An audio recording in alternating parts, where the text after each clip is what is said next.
اور شوق سے کھڑے محشم کے لیے اس کے الفاظ اور لہجہ اور انداز سب بھی غیر متوقع تھے۔ اسے جزا کے رویے پر سخت تکلیف ہوئی تھی، مگر اسے یہ سمجھ نہیں آ رہا تھا کہ جزا اسے کس بات پہ خفا ہے، اور پھر اس سے پہلے کہ دوبارہ سے اس کی طرف کوئی پیش رفت کرتا، تبھی زرینہ آنٹی اور پری کی امی شبانہ بیگم سٹیج پر چلی آئی تھی، اور پیچھے پیچھے ضیاء صاحب بھی پری کے بابا بھی تھے۔ ضیاء صاحب اور پری کے بابا بھی تھے۔ ہاں بھئی جزا، بیٹے ڈنر کر لیں آپ بھی، پھر چلتے ہیں گھر۔ بیگم آپ لوگ لے جائیں جزا کو ڈنر کے لیے، پری بھی اوپر ہی ہے، پھر نکلنے کی کرتے ہیں۔ کیوں بھائی محشم، اجازت ہے؟ ابرار صاحب یعنی پری کے بابا نے جزا سے کہتے ہوئے محشم کو بھی مخاطب کیا تھا، جو اسٹیج سے اترتی جزا کو دیکھ کر سخت بے چین ہو رہا تھا۔ انکل آپ جزا کو کہاں لے جا رہے ہیں؟ محشم نے بےقراری سے ان سے پوچھا تھا۔ بیٹا ولیمے کے بعد لڑکی اپنے میکے جاتی ہے، اس لیے بس اسی رسم کو پورا کرنے کے لیے ہم جزا کو اپنے ساتھ لے جا رہے ہیں، ضیاء صاحب نے جواب دیا تھا۔ مگر سر وہ گھر پر جزا کے لیے بچوں نے ایک سرپرائز پلان کیا تھا، وہ آج چلی گئی تو بچوں کا دل ٹوٹ جائے گا، میں انہیں کل آپ سے ملوانے لے آؤں گا، محشم جھجکتے ہوئے بولا تھا۔ پہلے مہمش کی وجہ سے وہ اتنا پریشان تھا اور اب اسے جزا کی ٹینشن لگ گئی تھی، مگر اتنا تو طے تھا کہ اسے کسی بھی حال میں کچھ بھی کر کے آج جزا کو منانا تھا، کیونکہ وہ اس کی ناراضگی افورڈ کر ہی نہیں سکتا تھا۔ مگر محشم یہ رسم ہوتی ہے بیٹا، اور پھر خود جزا خود بھی چاہتی ہے، ابھی پری نے ہمیں بتایا تبھی تو ہم آئے ہیں، ضیاء صاحب نے اسے جیسے سمجھانا چاہا تھا۔ سر وہ انہیں پتہ نہیں ہے نا، اس لیے کہہ رہی ہیں۔ محشم نے ایک بار پھر سے انہیں منع کرنے کی کوشش بھی کی تھی۔ اس مرتبہ ضیاء صاحب بھی چپ ہو گئے تھے، اور ان کے ساتھ کھڑے ان کے بہنوئی نے بھی ان کے کندھے پہ ہاتھ رکھ کے آنکھوں میں انہیں چپ رہنے کا اشارہ کیا تھا۔ آپ نے کھانا کھایا انکل؟ اور سر آپ نے؟ محشم نے ان دونوں سے پوچھا تھا۔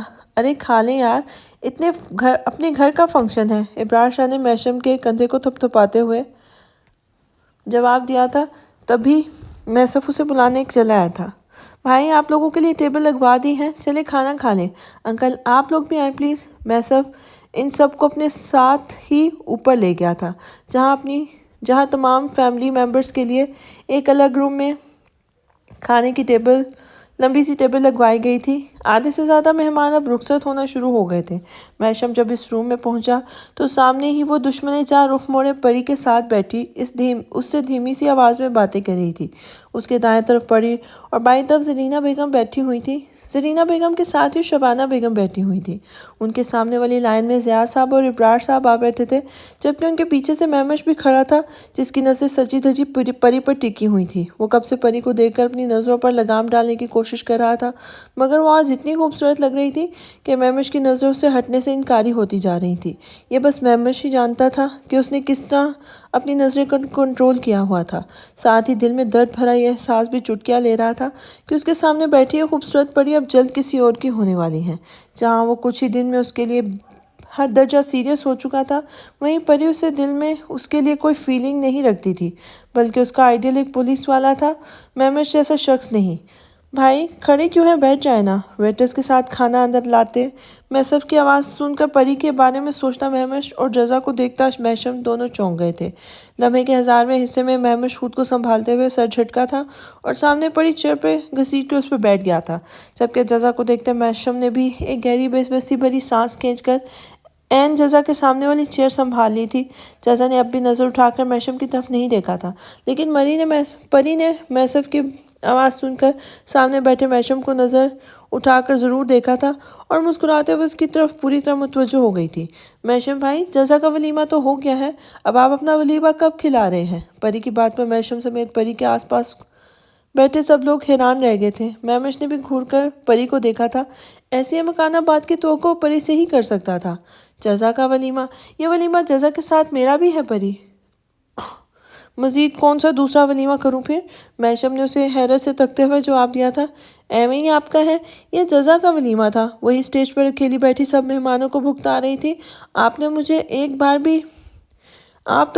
کے علاوہ اسٹیج پر نظر ہی نہیں آئے، آپ شاید اپنے چھوٹے کے ساتھ ہائیڈ اینڈ سیک کھیل رہے تھے۔ پری نے مزے لیتے ہوئے چیئر کے بیک سے کمر ٹکا کر بیٹھے مہمش کو دیکھا تھا، جو اب غصے سے اسے گھورا تھا، جبکہ اس کی بات سن کر محشم کے ذہن میں اچانک جھماکا سا ہوا تھا۔ اوہ شٹ، تو اسی لیے جزا مجھ سے ناراض ہے، مائی گڈنس، میں نے تو یہ سوچا ہی نہیں۔ اف محشم، ابراہیم کمر کس لو، اب صحیح والی بینڈ بجنی ہے تمہاری، کیونکہ جزا کا غصہ بھی جائز ہے، میری کوتاہی بھی سامنے ہے، اور فی الحال جزا کا مجھے معاف کرنے کو کوئی ارادہ نظر نہیں آ رہا۔ میشم نے سوچتے ہوئے بے اختیار سنجیدہ چہرے کے ساتھ نیچی نظریں کیے بیٹھی جزا کو دیکھا تھا۔ پری، وہ اصل میں مہمانوں کو بھی دیکھنا تھا نا؟ میرے ڈپارٹمنٹ کے سارے آفیسرز، ان کی فیملی سب انوائٹڈ تھے، تو بس انہی کی وجہ سے اسٹیج پر نہیں آ سکا۔ میشم نے گڑبڑا کر صفائی دینی چاہی تھی، تو انہیں ملنے آپ سے اسٹیج پہ آنا چاہیے تھا نا؟ مہمان خصوصی آپ تھے آج کے دن۔ اب یہ کیا کہ آپ سب سے ملنے خود نیچے بھاگ گئے؟ ویسے آج میری گنہگار آنکھوں اور کانوں نے جو دیکھا اور سنا ہے وہ یہ تھا کہ آپ اپنے بھائی کو ڈھونڈنے نکلے ہوئے تھے، جو شاید ہوٹل کا راستہ بھول گئے تھے۔ مگر سوچنے والی بات یہ ہے کہ جب آپ کو بازیاب ہو گئے تھے تب تو آپ جزا کے ساتھ پاس جا سکتے تھے نا؟ پورا وقت میں نے جزا کو اکیلے ہی وہاں کھڑا پایا، اسی لیے مجھے لگا کہ ولیمہ بس جزا کا ہی ہے، اور شاید آپ کا اگلی بار ہوگا۔ لیکن ہاں، اگر واقعی آپ کو اپنا ولیمہ کرنا ہوگا نا تو مجھے 2 دن پہلے بتا دیجیے گا، تاکہ میں شاپنگ کر کے رکھوں۔ پری کی باتوں سے میشم شرمندہ ہوئے جا رہا تھا، جبکہ باقی سب کے چہروں پر دبی دبی مسکراہٹ تھی، سوائے پری کی امی کے، جنہوں نے اس کی بات سن کر اپنا سر پیٹ لیا تھا۔ بکواس کروا لو اس لڑکی سے بس دنیا جہان کی۔ میشم بیٹا، میری اس لمبی زبان والی بیٹی کی باتوں کا برا مت ماننا، اسے فضول بولنے کا بہت شوق ہے، یہ سب باپ کی دی ہوئی ڈھیل کا نتیجہ ہے، ان کی پشت پناہی حاصل ہے، اسی لیے اسے ورنہ میرے ہاتھ لگے تو اس کو 2 دن میں ٹھیک کر دوں۔ پری کی امی نے غصے سے اسے گھورا تھا، اور ان کی بات سن کر میشم مسکرا دیا تھا۔ میرا بھی کچھ ایسا ہی خیال ہے، میمش بڑبڑا کے رہ گیا تھا۔ میری بےزتی اور وہ بھی کھلے عام، دیکھا آپ نے؟ پری نے اپنی آئیبرو جھکاتے ہوئے اپنے بابا کو جتایا تھا۔ چھوڑو بیٹا، تمہاری امی کو کوئی اور نہیں ملتا نا فرسٹریشن نکالنے کے لیے، اس لیے انہوں نے تمہیں ٹارگٹ کیا ہوا ہے، تم دل پہ مت لو۔ پری کے بابا نے اسے تسلی دی تھی، تب جا کر پری کے پیشانی پر چڑھی آنکھیں ذرا نیچے ہوئی تھیں۔ اسی وقت ماموں کی فیملی کے ساتھ تینوں خرگوش بھی اچھلتے کودتے چلے آئے تھے، اور آتے ہی انہوں نے پری کو نہ جانے کیا اشارے کرنے شروع کر دیے تھے، اور پھر سب ایک ساتھ ہی پری کے پاس خالی چیئرز پر بیٹھ گئے تھے۔ مہران عین پری کے ساتھ والی چیئر پہ آ کے بیٹھا تھا، اور اس کے برابر میں مہمر اور آخر میں محمود بیٹھا تھا، مگر پھر محمود اور مہمر اپنی چیئر پری کے پیچھے رکھ کر بیٹھ گئے تھے تاکہ ایک دوسرے سے بات چیت کرنے میں آسانی رہے۔ پری بھی اپنا رخ ان کی طرف موڑ کے بیٹھ گئی تھی۔ اصل میں تینوں خرگوشوں کو میمش نے سب بتا دیا تھا، انہیں بھابھی کا غصہ بھی سمجھ آ رہا تھا، اور بھائی کی لاچاری سے بھی واقف تھے۔ آج وہ جزا کو انکل کے ساتھ کسی بھی طرح بھیجنا نہیں چاہتے تھے، اس لیے انہوں نے پری کی خدمات حاصل کی تھی۔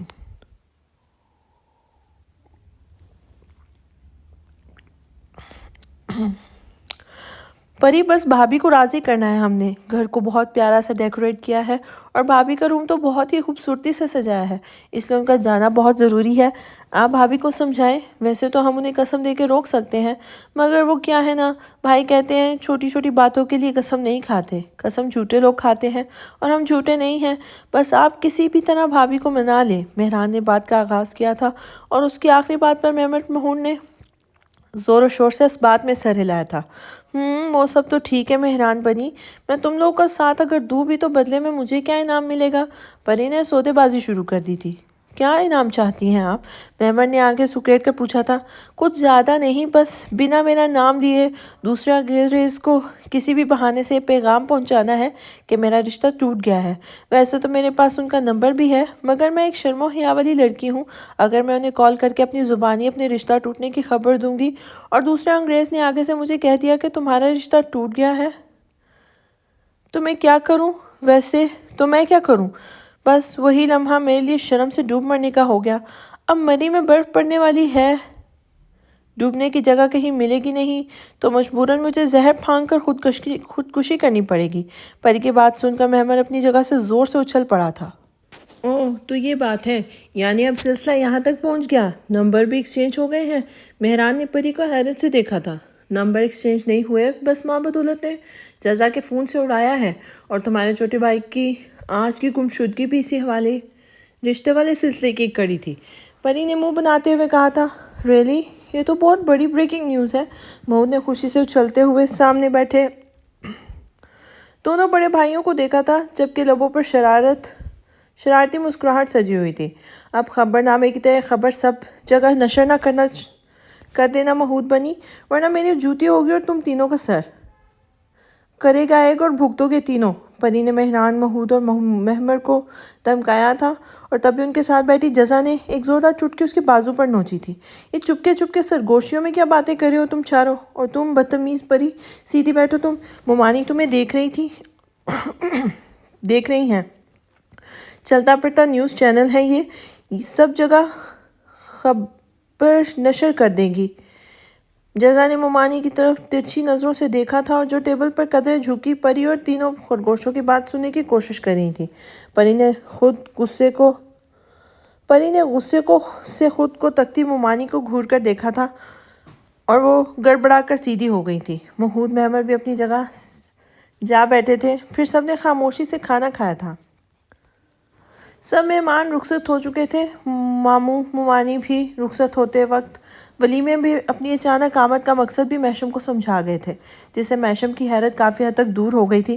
اصل میں ماموں ان فیملی یہاں محشم کا ولیمہ اٹینڈ کرنے نہیں بلکہ زین کو ڈھونڈنے آئے تھے، جو کچھ دن پہلے ہی مری گھومنے آیا تھا اور ابھی تک واپس لاہور نہیں لوٹا تھا۔ ان کے کچھ دنوں پہلے ہی اس سے فون پر بات ہوئی تھی، مگر اس کے بعد نہ اس کا فون لگ رہا تھا نہ ہی اس کی کوئی خیریت ہی انہیں ملی تھی۔ تب سے وہ سب اس کی طرف سے بہت پریشان تھے اور محشم کا ولیمہ اٹینڈ کرنے کا اصل مقصد بھی یہ تھا کہ وہ زین کو ڈھونڈ نکالنے میں محشم کی مدد لینا چاہتے تھے۔ اس کے مری میں پوسٹنگ کا بھی انہیں بھی تو کچھ فائدہ ہونا چاہیے تھا، اس لیے جاتے جاتے بھی ماموں اور ممانی نے محشم سے زین کو ڈھونڈ نکالنے کی التجا کی تھی اور محشم نے بھی انہیں تسلی دی تھی کہ اگر زین کو ڈھونڈ نکالنے کی کہ وہ زین کو ڈھونڈنے کی ہر ممکنہ کوشش کرے گا۔ یوں ماموں کی فیملی کا کافی خوش واپس پہنچ گئی تھی۔ اب تقریباً بس گھر والے ہی بچے تھے۔ جزا بھی ضیاء صاحب کے ساتھ جانے کو تیار تھی اور ان کو سب کے ساتھ جانے کے لیے پر تولتے دیکھ کر محشم سخت بے چین ہوا جا رہا تھا، مگر پھر دل پہ پتھر رکھ کے سب کے ساتھ کھڑا باتیں کر رہا تھا۔ جزا بھی سر جھکائے وہیں سب کے ساتھ کھڑی تھی کہ تبھی پری اس کا بازو کھینچ کر اپنے ساتھ گھسیٹ کے ڈائننگ ہال کے اس کونے میں لے گئی تھی جہاں پردے کے پیچھے تینوں خرگوش اسی لیے موجود تھے کہ ضرورت پڑتے ہی وہ کود کر پری کی مدد کو باہر آ سکیں گے۔ جزا، تم نہ خواب نگر چلی جا آج، کیونکہ مجھ سے تینوں خرگوشوں نے کہا ہے کہ تیرے والے انگریز میرے والے انگریز کو بخشنے کے موڈ میں نہیں ہیں۔ یہاں تو وہ مہمانوں کا لحاظ کر کے چپ ہو گئے ہیں، مگر گھر جاتے ہی وہ اپنا سارا غصہ بیچارے دوسرے انگریز پر نکالنے کا پورا ارادہ کر چکے ہیں۔ پلیز تو چلی جانا ان کے ساتھ، ورنہ تیرے میاں تیرے سوا کسی کے قابو میں نہیں آئیں گے، پری نے آزردگی سے کہا تھا، جبکہ اس کی شاندار ایکٹنگ پر پردے کے پیچھے چھپے وہ تینوں اسے داد دیے بغیر نہیں رہ سکے تھے۔ تمہیں پتہ ہے نا پری، آج کی ساری سچویشن، محشم نے مجھے اتنا ہرٹ کیا ہے، میں ان کے ساتھ جانا نہیں چاہتی۔ تم بھی فکر مت کرو، وہ مہمش بھائی سے بہت محبت کرتے ہیں، کچھ نہیں کہیں گے انہیں۔ جزا نے صاف منع کر دیا تھا اور پیچھے پلٹ ہی رہی تھی کہ پری نے ایک بار پھر جزا کا بازو پکڑ کر روکا تھا۔ جزا، تم سمجھ نہیں رہی، وہ ان سے بہت خفا ہیں، کئی بار تو میرے سامنے بھی انہوں نے اپنے چھوٹے کو دھمکایا ہے۔ تم انہیں جانتی ہو، تمہارے شوہر کتنے غصے والے ہیں۔ صبح کا پورا سین تم نے خود مجھے بتایا ہے، اور آج اس دوسرے انگریز نے جو غائب ہونے کی حرکت کی ہے نا، تمہارے میاں ان پر بہت بھڑکے ہوئے ہیں۔ پلیز سمجھو نا، اگر انہوں نے دوسرے انگریز کو پھر ڈانٹا یا مارا تو وہ گھر سے لمبے میں ہی کہیں نکل جائیں گے۔ پری نے جزا کو پھر سے سمجھایا تھا، پر اس نے گھور کر پری کو دیکھا تھا۔ تم مجھے کیوں بھیجنا چاہ رہی ہو پری؟ مجھے اصل بات بتاؤ، کیا خرافات چل رہے ہیں تمہارے ذہن میں؟ جزا نے پری کو آنکھیں دکھاتے ہوئے پوچھا تھا۔ اوہ ہیلو، کیا خرافات چلنی ہے میرے ذہن میں؟ میں کون سا تمہارے ساتھ تمہارے خواب نگر چلنے کا کہہ رہی ہوں؟ تمہیں پتہ ہے نا، میں نے آج جب مہمش بھائی تینوں خرگوشوں سے کہہ رہے تھے کہ آج اس مہمش کا دماغ درست کر دوں گا گھر جا کر، مار کر شکل نہ بگاڑ دی تو میرا نام بھی محشم نہیں، وہی بات میں نے بھی سن لی تھی، اس لیے تو تم سے کہہ رہی ہوں، پلیز تم چلی جاؤ نا ان کے ساتھ، پلیز۔ پری نے محشم کی ایکٹنگ کرتے ہوئے جزا کو بتایا تھا اور آخر میں پھر اس سے ریکویسٹ کی تھی۔ تبھی جزا نے پرسوچ نظروں سے اپنی دائیں طرف کھڑے باقی سب لوگوں کو دیکھا تھا۔ اتفاق سے مہمش ان کے بیچ موجود نہیں تھا۔ جزا کو پری کی بات پر کچھ یقین آ گیا تھا، کیونکہ آج اس نے محشم کا غصہ بھی دیکھا تھا اور مہمش کا ریاکشن بھی۔ اسے بھی مہمر لوگوں سے پتہ چل گیا تھا کہ مہمش آج دن سے نہ جانے کہاں غائب تھا۔ تب وہ کچھ اس کی بات سے اتفاق کرتے ہوئے اس بات میں سر ہلانے لگی اور جزا صاحب کی آواز دینے پر بنا پری کو جواب دیے دوبارہ ان کی طرف چلی گئی تھی۔ بھئی جزا بیٹا، ہم آپ کو کل لینے آئیں گے۔ آج آپ محشم کے ساتھ اپنے گھر جائیں۔ یہ محشم کے ساتھ ساتھ باقی بچوں کی بھی خواہش ہے۔ انہوں نے کوئی سرپرائز پلان کیا ہوا ہے تمہارے لیے گھر پر۔ ضیاء نے جزا کے سر پر ہاتھ پھیرتے ہوئے کہا تھا۔ جزا نے چونک کر انہیں دیکھا تھا۔ اب ان کے پاس ہی محشم سر جھکائے مؤدب سا کھڑا تھا۔ جی انکل، جزا نے محشم کے جھکے ہوئے سر کو دیکھ کے آہستگی سے جواب دیا تھا۔ چلیں جزا بیٹا، پھر ہم چلتے ہیں۔ شبانہ بیگم نے جزا کو گلے لگاتے ہوئے پیار کیا تھا۔ ان کے ساتھ ہی زرینہ بیگم، پلوشہ اور پری سب اسے ملتے ہوئے رخصت ہو گئے تھے۔ جانے سے پہلے پری نے جزا کے گلے لگتے ہوئے ایک بار پھر اسے مہمش کو بچانے کی التجا کی تھی۔ ساتھ ہی اس نے جزا کے پیچھے کھڑے مسکراتے ہوئے تینوں خرگوشوں کو بھی تھمز اپ کر کے مشن کمپلیٹڈ کا اشارہ کر دیا تھا۔ مہمش بھائی، میں آپ کے ساتھ ہی آپ کی گاڑی میں چلوں گا۔ وہ سب گھر جانے کے لیے نکل رہے تھے جب سر جھکائے کھڑی جزا نے اچانک مہمش سے کہا تھا، جبکہ اس کے سامنے کھڑے محشم نے سخت شوقی نظروں سے سر تا پا تک چادر میں لپٹی جزا کو دیکھا تھا، مگر دانستہ اسے کچھ کہنے کی کوشش نہیں کی تھی۔ مہمش نے ایک نظر بھائی کی طرف دیکھا تھا اور محشم نے سر ہلا کر جیسے اسے جزا کو ساتھ لے جانے کی رضامندی دی تھی۔ شور بھابھی، چلیں۔ بھائی کا اشارہ ملتے ہی وہ جزا کو اپنے ساتھ لیے گاڑی میں آ بیٹھا تھا، جہاں محسف پہلے ہی فرنٹ سیٹ پہ بیٹھا ہوا تھا۔ محشم بھی تینوں خرگوشوں کو اپنے ساتھ لیے گاڑی کی طرف چلا گیا تھا۔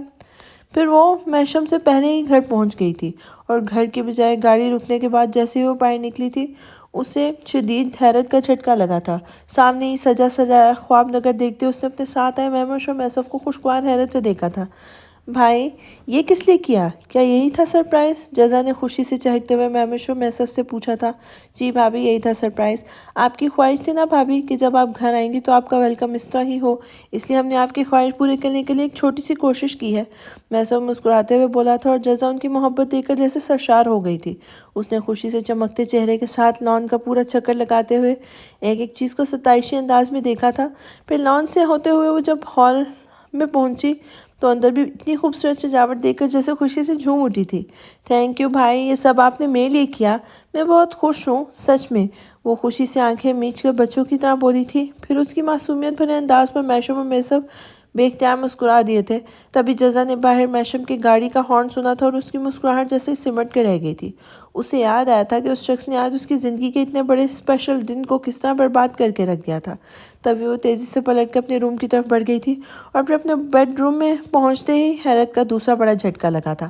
وہ اس کا بیڈ روم تو نہیں تھا، وہ تو کوئی خوابوں کا جہان تھا۔ اتنی خوبصورتی اور نفاست سے سجایا گیا تھا کہ چمکتی آنکھوں سے ہر ایک چیز کو دیکھتے ہوئے وہ جیسے مسمرائز ہو گئی تھی۔ جزا، خوشی سے گنگ ہوتی زبان کے ساتھ وہ نہ جانے کب تک بیڈ روم کے دروازے پر کھڑی ایسے ہی ساکت و جامد کھڑی رہتی کہ محشم کی پکار پر وہ چونک کر ہوش میں آئی تھی اور اس نے اندر داخل ہوتے دروازے کو جلدی سے لاک کیا تھا اور خود اپنے کپڑے لے کر اندر باتھ روم کی طرف بڑھ گئی تھی۔ پھر پورے آدھے گھنٹے بعد جب وہ نہا کر باہر آئی تو اس کے دھلے دھلائے چہرے کی پر میک اپ کے نام پر کچھ نہیں تھا، یہاں تک کہ ہونٹوں پر لپسٹک تک نہیں بچی تھی۔ باتھ روم سے باہر آتے اس نے بال سلجھانے کے بعد سارا زیور لاکر میں رکھے تھے۔ کلائیوں میں صرف دو کانچ کی چوڑیاں اور ناک میں میرون نگ کی لونگ کے سوا اس نے ہر چیز بددلی سے اٹھا کر اندر لاکر میں رکھ دی تھی۔ چاکلیٹ براؤن کلر کے جو لینس اس نے بہت شوق سے اپنی آنکھوں میں لگائے تھے، انہیں بھی وہ فلش میں بہا چکی تھی، جس کے لیے آج اس نے اتنا ہار سنگھار کیا تھا۔ جب اس نے ہی ایک ستائشی نظر اس پہ نہیں ڈالی تو اب کس کے لیے اتنا کچھ خود پر لاد کر رکھتی۔ پہلے ہی وہ اسے دیکھنے میں راضی نہیں تھا اور اب جزا اس کے لیے ہار سنگھار برقرار رکھنے کو تیار نہیں تھی۔ اس لیے سب کاموں سے نپٹ کر اس نے عشاء کی نماز پڑھی تھی اور نماز سے فارغ ہو کر جب وہ دوبارہ ہال میں پہنچی تو اسے یوں روٹین والے گھریلو حلیے میں دیکھ کر ہال میں بیٹھے وہ سارے بھائی ششدر رہ گئے تھے۔ خاص کر محشم کے دل کو سخت دھچکا لگا تھا۔ چائے بناؤں آپ سب کے لیے؟ وہ بنا کسی کو مخاطب کیے ان سب سے پوچھنے لگی تھی، مگر مہوش نے نفی میں سر ہلا دیا تھا۔ نہیں بھابھی، راحت بہت ہو گئی ہے، آپ سونے جائیں، ہم لوگ بس آپ ہی ریسٹ کریں۔ وہ بولتا ہوا اپنی جگہ سے اٹھ کر آوا تھا۔ اس کی دیکھا داکھی تینوں خرگوش اور میسف بھی اٹھ کر اپنے اپنے روم میں چلے گئے تھے۔ جزا بھی لاپرواہی سے کندھے اچکاتے ہوئے بیڈ روم کی طرف چلی گئی تھی، جبکہ میشم ابھی تک ہال میں بیٹھا جزا کے رویے کو ہی سوچے جا رہا تھا۔ پھر تکے ہوئے انداز میں وہ بھی اپنے روم کی طرف بڑھ گیا تھا، جہاں جزا بیڈ پر بکھرے پھولوں کو سمیٹ کر ایک طرف کر رہی تھی۔ وہ روم کا دروازہ لاک کرتے ہوئے اس کے پاس چلایا تھا۔ جزا، یہ سب کیا ہے؟ آپ نے میرا انتظار بھی نہیں کیا، وہ دھیرے سے بولا تھا۔ کس بات کا انتظار؟ وہ ناسمجھی سے میشم کو دیکھتے ہوئے بولی تھی۔ میں نے اب تک آپ کو ٹھیک سے دیکھا بھی نہیں تھا، اتنی جلدی آپ نے چینج کیوں کیا؟ اس نے شوقی لہجے میں کہا تھا۔ کیونکہ مجھے نیند آ رہی تھی، اب اتنے بھاری کپڑے اور جولری پہن کر تو نہیں سو سکتی تھی نا۔ وہ سارے پھول سمیٹ کر اپنا بلینکٹ اوڑھ کے لیٹ کر رہی تھی، مگر میشم جانتا تھا وہ اسے بے نیازی کی مار دے رہی ہے۔ کیوں کر رہی ہیں آپ ایسا؟ آپ ایسی باتیں؟ میری مجبوری سمجھنے کی کوشش کریں پلیز۔ میں ممبرز کی وجہ سے بہت زیادہ ٹینس تھا، پھر آج سارے مہمانوں کو بھی مجھے ہی دیکھنا تھا، اس لیے میں آپ کے پاس نہیں آ سکا۔ پلیز سمجھنے کی کوشش کریں، مجھے شوق نہیں ہے آپ کو یوں غصہ دلانے کا۔ میشم نے لاچاری سے کہا تھا۔ وہ جزا کو منانے کی کوشش کر رہا تھا، مگر اسے اندازہ تھا کہ وہ اس سے ضرورت سے زیادہ خفا تھی، تبھی اس کے لیے آج جیسے میشم کی طرف دیکھنا بھی حرام تھا۔ اس وقت بھی اس نے بنا میشم کی طرف دیکھے اپنا چہرہ بلینکٹ میں چھپا لیا تھا۔ میشم مایوس سا ہوتا اپنے کپڑے لے کر چینج کرنے واش روم میں چلا گیا تھا، اور جزا نے چہرے سے بلینکٹ ہٹا کر اس بے نیاز شخص کو دیکھا تھا جو 10 منٹ بعد واش روم سے باہر آیا تھا اور بنا اسے کوئی بات کیے نماز پڑھنے کھڑا ہو گیا تھا۔ وہ کرتے ہوئے نماز پڑھتے میشم کو دیکھے جا رہی تھی، ساتھ ہی نہ جانے کہ اسے بے تحاشا رونا آ رہا تھا۔ تبھی خاموشی سے آنسو بہاتے وہ خاموشی سے نماز پڑھتے میشم کو دیکھتے نہ جانے کب سو گئی تھی، اور پھر اسے سوئے ہوئے بھی کچھ دیر ہی ہوئی تھی کہ تبھی اسے اپنے اطراف سخت ہاتھوں کی گرفت محسوس ہوئی تھی، اور ساتھ ہی نیند میں ڈوبے حواسوں کو بیدار کرتا ہوا نرم گرم سا ہونٹوں کا لمس جو اسے اپنے چہرے کے ساتھ گردن پہ بھی جا بجا محسوس ہو رہا تھا۔ تبھی اس نے سخت بے چین ہو کر اپنی نیند سے بوجھل آنکھیں کھولی تھی اور خود کو میشم کے مضبوط ہاتھوں کی گرفت میں پایا تھا، اور پھر اس نے سخت غصے سے خود پر چھائے اس کے لاپرواہ بے نیاز سے شخص کو خود سے دور دھکیلنا چاہا تھا، مگر وہ اس کی مزاحمت کرتے ہاتھوں کو ایک بار پھر ایک ہاتھ کی گرفت میں لے کر اس کو بالکل بے بس کر چکا تھا۔ I'm sorry، جزا کی سماعتوں میں اس کی مخمور سی سرگوشی گونجی تھی۔ کبھی معاف نہیں کروں گی، اس نے ضدی لہجے میں کہا تھا، مگر اس کے غصے اور احتجاج کو کسی خاطر میں لائے بغیر وہ اس کے رگ و جان کے سے بھی قریب آ گیا تھا۔ پھر اسے اپنی پناہوں میں سمیٹتے ہوئے میشم نے اپنی منمانیاں شروع کر دی تھی، اور لاکھ چاہنے کے باوجود بھی جزا اسے جیت نہیں سکی تھی۔ اس کی محبتوں کے سامنے بے بس ہوتے ہوئے اس نے خود کو میشم کے سپرد کر دیا تھا۔ اگلے دن صبح بہت روشن اور چمکیلا دن لے کر طلوع ہوئی تھی۔ فجر کے بعد سوئے میشم کی آنکھ خاصی تاخیر سے کھلی تھی۔ جس وقت وہ اٹھا دن کے 11 بج رہے تھے۔ اس نے اپنے پاس سوئی ہوئی جزا کو ہاتھ بڑھا کے اپنی طرف کھینچا تھا، مگر جزا کی جگہ خالی پڑی تھی۔ میشم نے مندی مندی آنکھوں سے خالی بستر کو دیکھا تھا، پھر سائڈ ٹیبل پر رکھا فون اٹھا کر ٹائم دیکھا تھا۔ اوف، اتنی دیر سویا میں، جزا نے بھی مجھے نہیں اٹھایا۔ وہ بڑبڑاتے ہوئے اپنے بستر سے نکلا تھا کہ تبھی مہمر اس کے روم میں چائے لے کے چلا آیا تھا۔ شکر ہے بھائی آپ اٹھ کے، ورنہ مجھے لگا تھا کہ لنچ ٹائم میں ہی اٹھیں گے۔ مہمر نے چائے کا کپ اسے تھمایا تھا۔ ہاں یار، دیر ہو گئی اٹھتے ہوئے آج۔ تم لوگوں نے ناشتہ کر لیا؟ جزا کو بلاؤ، ذرا میرے کپڑے پریس کر دیں، میشم نے زور سے جمائی لیتے ہوئے کہا تھا۔ کہاں سے بلاؤں؟ بھابھی تو چلی گئی، مہمر لاپرواہی سے بولتا باہر کی طرف بڑھ گیا تھا، جبکہ جزا کے جانے کا سن کر میشم کی نیند سے بوجھل آنکھیں پوری کھل گئی تھیں۔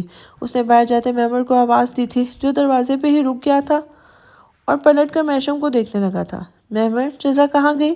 میشم بولتا ہوا تیزی سے اس کے پاس آیا تھا۔ لاہور، مہمر کا جواب سن کر میشم ششدر رہ گیا تھا۔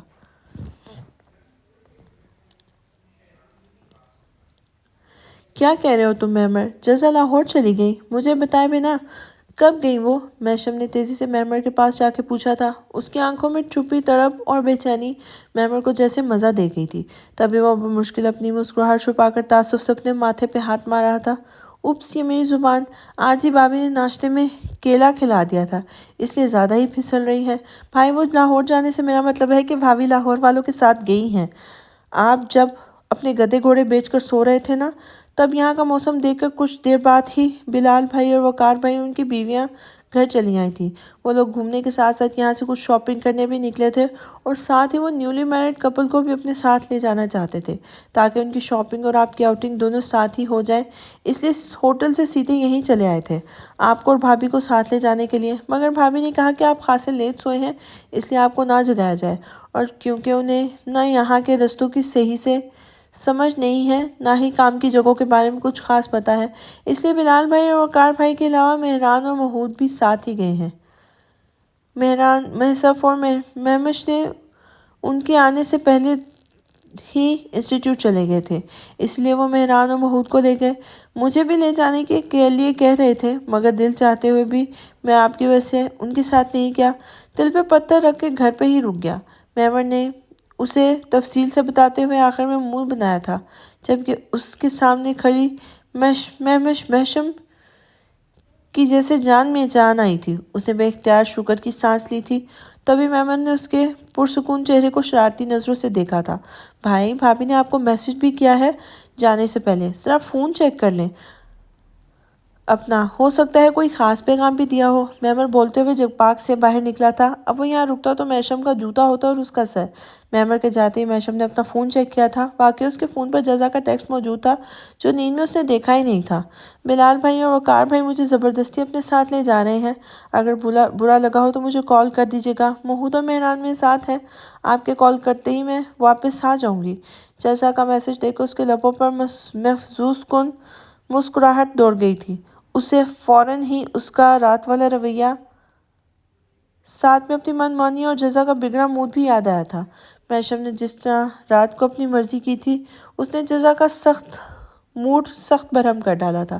تبھی فجر کے وقت وہ میشم سے اتنی خفا تھی کہ نماز پڑھتے ہی فوراً بستر پر لیٹ گئی تھی اور اپنے ساتھ ہی لیٹے میشم کو وارننگ بھی دی تھی کہ اب وہ اسے نہ چھیڑنے کی کوشش کرے اور نہ ہی اس کے متھے لگے، کیونکہ وہ اسے بات کرے گی اور نہ ہی مہینہ بھر اسے اپنے آس پاس پھٹکنے دے گی، جبکہ محمود لوگوں کو اپنے بیڈ روم میں شفٹ کر کے خود ان کے روم پر قبضہ جما لے گی۔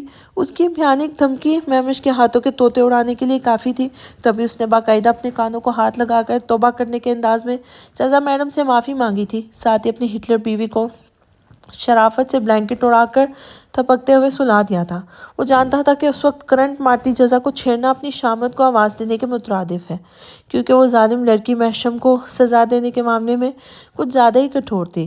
اگر اس وقت وہ دل کے ہاتھوں مجبور ہو کر چھوٹی سی بھی کوئی حرکت کرتا تو اس کے کچھ دیر کے بعد محبت کا مظاہرہ اسے پورے مہینے کے لیے پنجرے میں قید پنچھی کی طرح پھڑپھڑانے پر مجبور کر دیتا۔ تبھی وہ اسے سلا کر کتنی ہی دیر جاگ کر اس کے سوئے ہوئے خوبصورت معصوم چہرے کو دیکھتا رہا تھا۔ مجھے ایسے مت دیکھیں میشم، آپ کے دیکھنے سے میں ڈسٹرب ہوتی ہوں، یاد رکھیں۔ ایک مہینہ وہ آنکھیں بند کیے بڑبڑاتی رہی اور وہ گڑبڑا کر خود بھی پیچھے ہو گیا تھا۔ یہ لڑکی پتہ نہیں میرے معاملے میں اتنی سٹرکٹ کیوں ہے؟ وہ منہ بنا کر بڑبڑاتا ہوا آنکھیں موند گیا تھا۔ کچھ بعید نہیں تھا کہ اسے اپنے کہے پر عمل درآمد کرنے میں ذرا دیر نہیں لگاتی، وہ اسے سزا دے کر ہی رہتی۔ پھر اس دوران جزا کی ڈھیٹائی بے نیازی اپنے انتہا کو پہنچ جاتی تھی۔ اس وقت نہ اسے محشم کی طرف دکھائی دیتی تھی، نہ اس کی بے بسی اور نہ ہی اس کی محبت۔ ایسے وقت میں وہ بس وہی عمل کرتی تھی جس سے محشم کو زیادہ تڑپایا جا سکے، اور پھر وہ خود اس کے تڑپ کا تماشا دیکھ کر بہت خوش ہوا کرتی تھی۔ اب بھی اس کے کانوں میں جزا کی آواز اور وہ وارننگ دوبارہ سے گونجی تھی۔ تب اس نے محفوظ انداز میں مسکراتے ہوئے اسے کال کی تھی۔ دوسری طرف 2 بیلز کے بعد کال پک کر لی گئی تھی۔ واپس آ جاؤں؟ جزا نے کال پک کرتے ہی تیزی سے کہا تھا اور مسکراتا ہوا محشم زور سے ہنس دیا تھا۔ نہ سلام، نہ دعا خیر، نہ خیریت، فون اٹھاتے ہی سیدھا سوال داغ دیا۔ محشم کی مسکراتی آواز سن کر وہ بھڑک گئی تھی۔ 1 گھنٹے پہلے بخیریت آپ اپنے سامنے سوتا چھوڑ کے آئی ہوں۔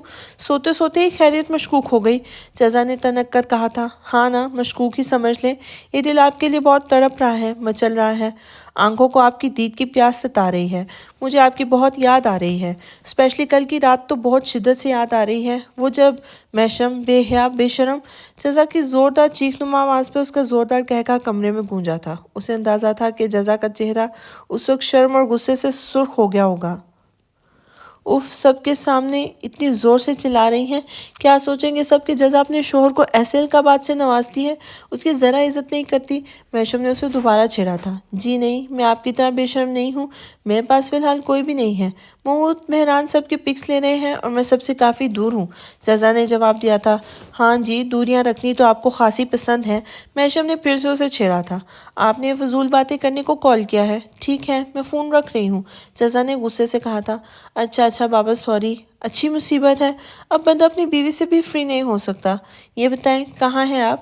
میشم نے منہ بنا کر مسکراتے ہوئے کہا تھا۔ بس ہم مال روڈ پہ ہیں۔ اس سے پہلے مال روڈ وقار بھائی نے میرے ساتھ ساتھ آپ کے لیے بھی کافی شاپنگ کی ہے۔ نانا جان نے رات کے گفٹ سے الگ ہم دونوں کی شاپنگ کرنے کے لیے بھی انہیں پیسے دیے تھے، تبھی انہوں نے ڈھیروں ساری چیزیں خرید لی ہیں۔ اب مجھ سے چلا بھی نہیں جا رہا۔ میں نے محمود سے کہا ہے کہ اب بس گھر چلتے ہیں، مگر یہ لوگ اب مزید گھومنے کے موڈ میں ہیں، مجھے آنے نہیں دے رہے۔ آپ پلیز انہیں فون کر کے مجھے ان سے آزاد کرا لیں، کب سے ویٹ کر رہی تھی آپ کی کال کا۔ جزا کی تھکی تھکی آواز پر میشم کو بے ساختہ اس پر ٹوٹ کر پیار آیا تھا۔ وہ جانتا تھا کہ جزا واقعی کل سے کافی بے حد تھکی ہوئی تھی۔ Okay sweet heart, don't worry, میں بات کرتا ہوں بلال سے۔ آپ ایک کام کریں، بس مجھے اپنی لوکیشن سینڈ کر دیں۔ اس نے جلدی سے اپنے وارڈروب کی طرف بڑھتے ہوئے کہا تھا۔ کیوں لوکیشن کیوں؟ وہ مشکوک انداز میں پوچھنے لگی تھی۔ انہیں گھومنے دینا، میں آپ کو اور بچوں کو مہمش سے کہہ کر واپس بلا لیتا ہوں۔ اسے لوکیشن سینڈ کر دوں گا تو وہ کریکٹ جگہ پر پہنچ جائے گا۔ اوکے، میں بھیجتی ہوں، جزا نے کہتے ہوئے کال ڈسکنیکٹ کی تھی اور اسے لوکیشن واٹس ایپ کر دی تھی۔ میشم لوکیشن دیکھتے ہی خود تیار ہو کر چل دیا تھا۔ اسے اب جزا کو لینے مال روڈ جانا تھا۔ آمنہ پھوپھو اور مولانا صاحب، کرسٹی، زارا، سرفراز سب کو اپنے اپنے گھر پر لے جا رہے تھے۔ یوسف کو آج شام اپنی مقررہ وقت پر شارلٹ سے ملنا تھا، اس لیے اس نے ایک ضروری کام کا کہہ کے زارا کو اس کے بابا کے ساتھ آمنہ بیگم کے ہاں جانے کا کہہ دیا تھا۔ وہ رات واپسی پر زارا کو اپنے ساتھ لے لانے کا ارادہ رکھتا تھا، تبھی اس وقت وہ سب ساتھ ہی باہر جا رہے تھے، مگر زارا سخت بے چین ہو جا رہی تھی۔ اس نے یوسف اور بابا دونوں سے کہا تھا کہ اسے کہیں نہیں جانا، مگر مولانا صاحب سمیت آمنہ بیگم، کرسٹین سب نے مل کے اسے اتنی محبت سے فورس کیا تھا کہ وہ چاہتے ہوئے بھی منع نہیں کر پائی تھی۔ پھر وہ سب جانے کے لیے اٹھ کھڑے ہوئے تھے۔